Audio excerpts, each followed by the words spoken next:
What's up guys, my name's Stu, and today we're going to be talking about the more useful items available in Star Trek Online's Lobi store.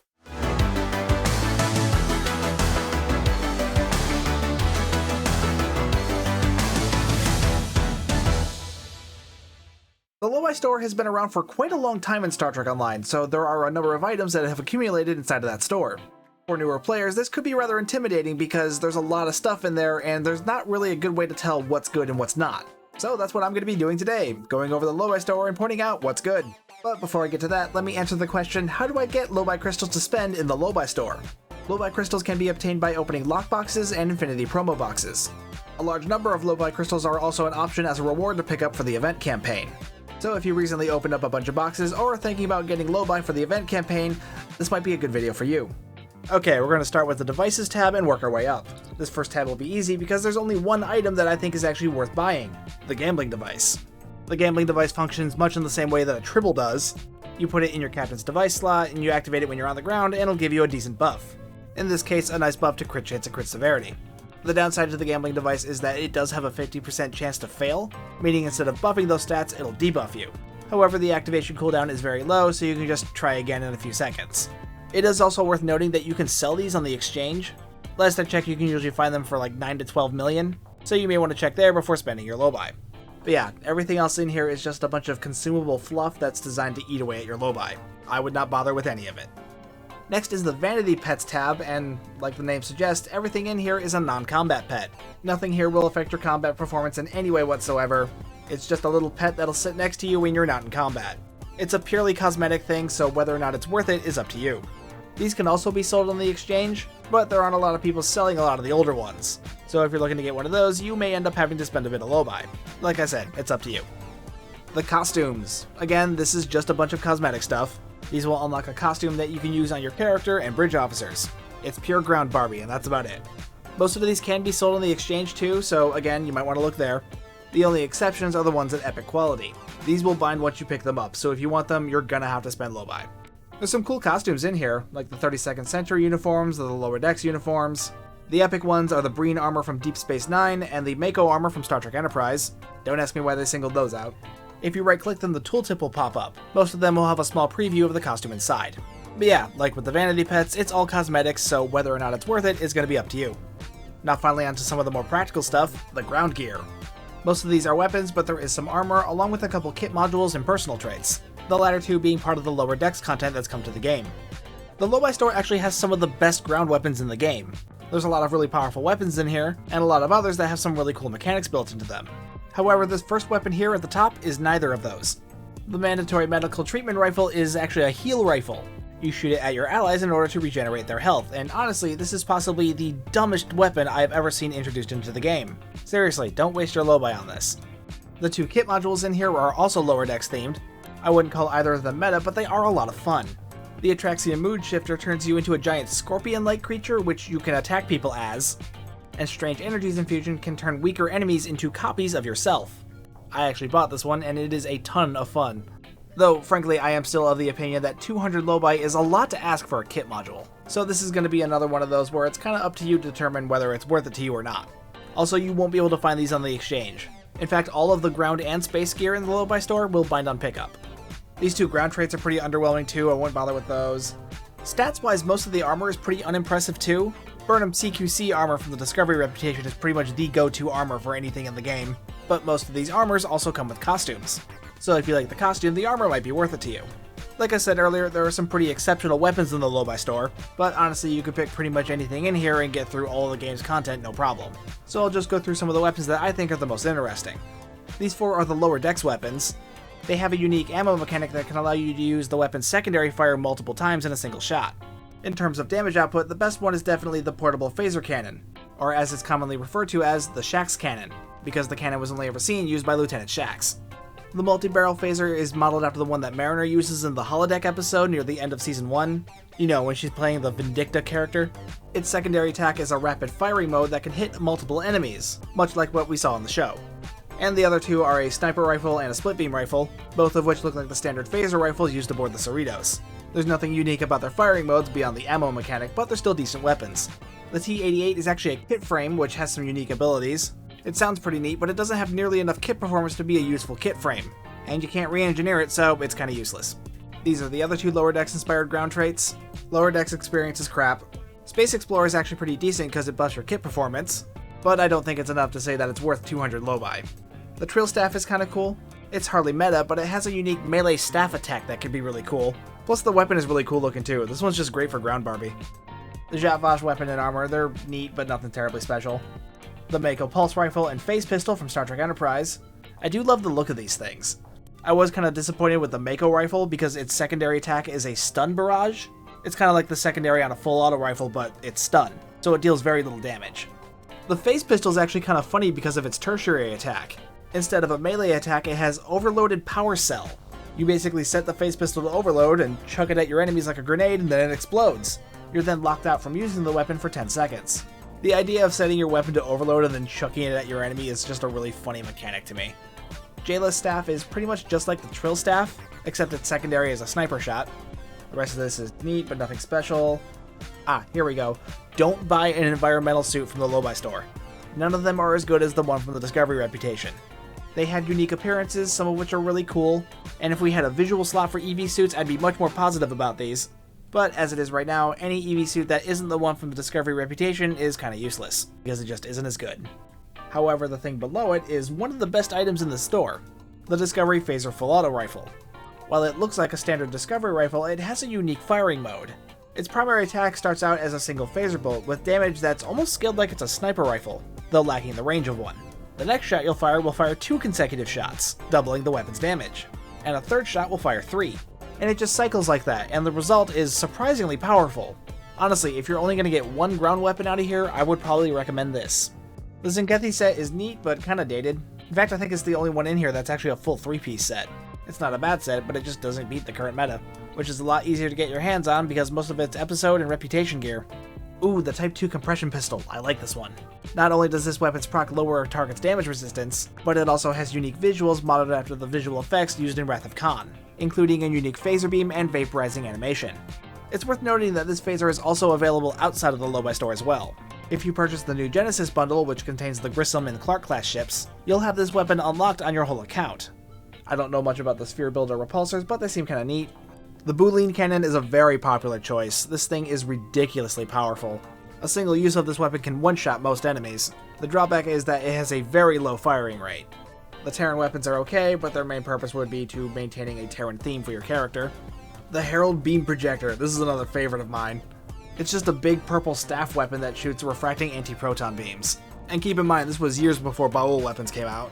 This is a very powerful weapon that's really great for clearing out waves of mobs. The rest of this is neat, but nothing I would call must-have. Oh, the Ferengi Whip, this one's kind of fun. It's not very powerful, but it does have a unique whip animation.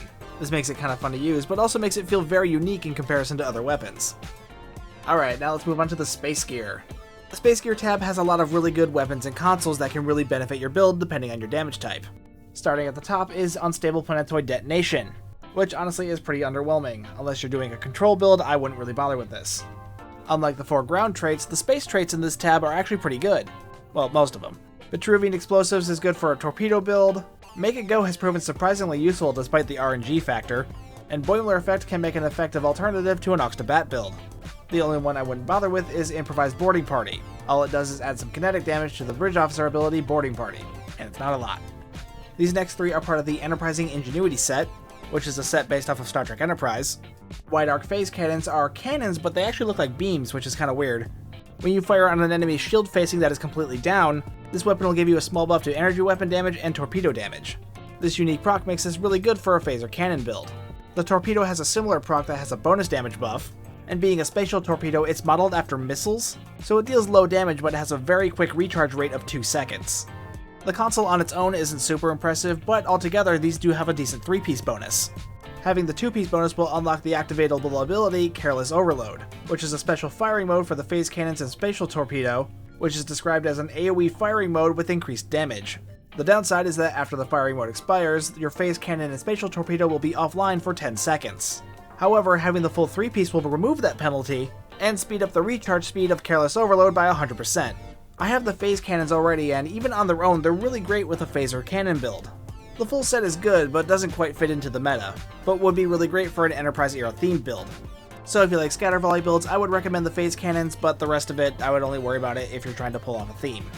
Next is the Baul Link Sentry set, which consists of a console, omnibeam, and torpedo. This set is what put anti-proton back on the map.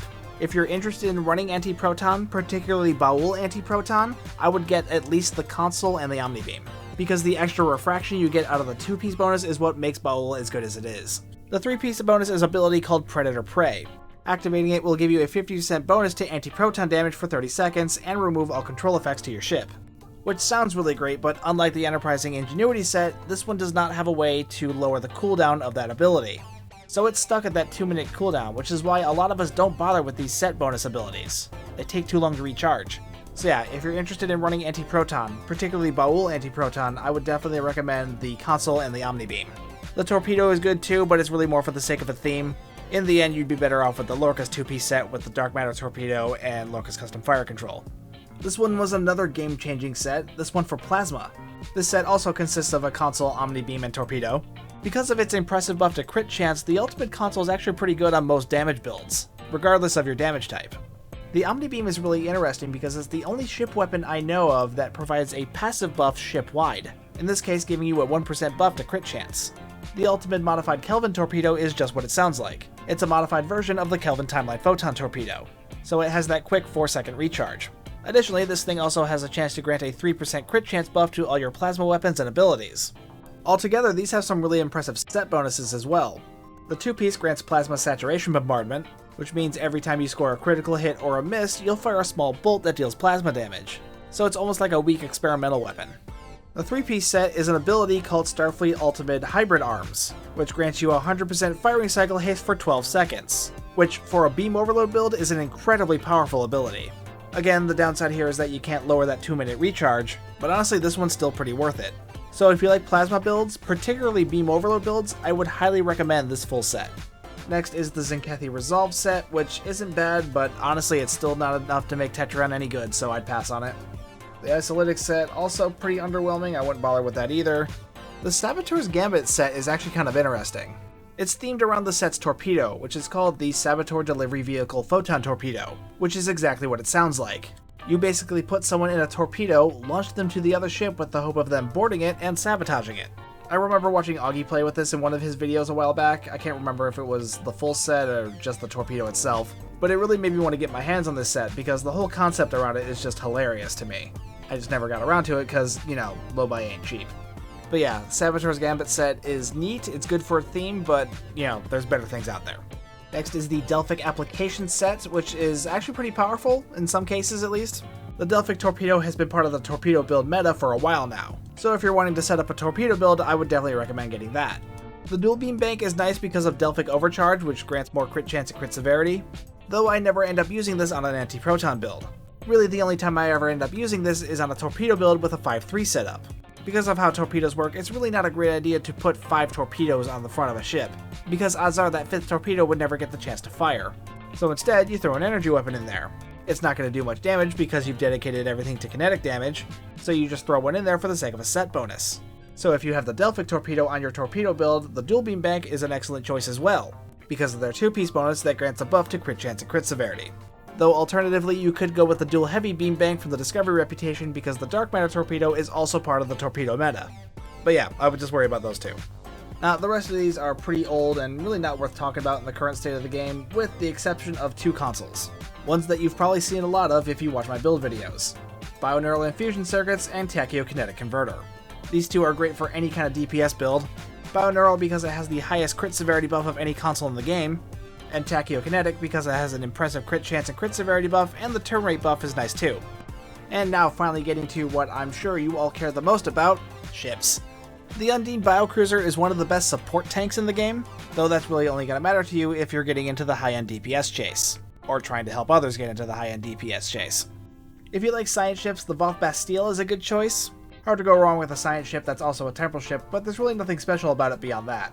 The Tholian Iktomi really isn't an impressive ship on its own, but the starship trait it comes with has long been considered a must-have for science builds. Improved Photonic Officer. This trait extends the duration of Photonic Officer, and gives a nice bonus damage buff to your exotic damage, and most science builds are all about exotic damage. So yeah, if you like science builds, I would definitely put this high on your list of priorities because that is a very valuable starship trait for them. Though it's also worth noting that the Iktomi is available in one of the MUDs bundles, so that would be an opportunity to get this ship unlocked on your whole account. Next is the Herc multi-mission science vessel. Stats-wise, it's not super impressive. Thanks to its command seed, it makes a decent torpedo build, but that's about it. The ship's main appeal comes from its starship trait, which allows you to summon more Herc pets whenever you launch a pet. So if you like pet builds, this could be of interest to you. It's definitely not a meta trait, but it's fun for a carrier theme. The Maquis Raider is a genuinely good ship, being a miracle worker ship that's also a raider. So this thing makes for a really good small nimble beam overload build. Though if you're looking for a really good raider, honestly I would just go with the Adamant. It has better seating, a battle cloak, and it's a C-store ship. The Maquis Raider also comes with a really good console. Sadly, it's just a console that's not really well suited to the ship it comes on. It's actually better suited to EPG builds, and has been part of the EPG meta for quite some time. So yeah, if you like science builds, this is another one to add to your list. The temporal destroyers are cool, but there's nothing super special about them beyond the fact that they're destroyers. The Walker class is super underwhelming, especially in comparison to its legendary counterpart. Nothing really special about the Zenkethi battlecruiser. Ooh, here we go, the Sona battlecruiser. Now, this thing has a meta starship trait for torpedo builds called subspatial warheads. So if you like torpedo builds, I would say you want this ship on that alone. Trust me, it's a really good trait. However, I often think that the ship's starship trait often overshadows the ship itself. It's actually a really good ship. It's a battlecruiser, it's a full intel ship, it has a 5-3 weapons layout. Sadly, it doesn't have enough command seating for Concentrate Firepower 3, so it doesn't make for a good torpedo build. But being a full intel ship means it's suitable for a beam overload build. But yeah, I've always liked this thing, and I'm honestly surprised I don't see more of them flying around. Okay, the Reptilian Escort, there's nothing special. The Husnak warship is a very powerful ship and comes with a decent beam overload trait too. It's a full temporal ship that's also a 5-3 warship, so you're going to have a beam overload build with recursive shearing 3, which is definitely never a bad thing. Though, frankly, there is an excellent budget alternative to this ship, any of the temporal warships from the C-Store. They're also warships, they're also temporal ships, and they also have 5-3 weapons layouts. And they have similar bridge officer seating. They also come with a pretty good trait too. So honestly, I would just get one of those. It'd be cheaper and it would be on your full account. Here is yet another ship that isn't a science ship that has something that EPG players are going to want. The Tal Shiar Adapted Battlecruiser comes with the starship trait Assimilated Power Conduits.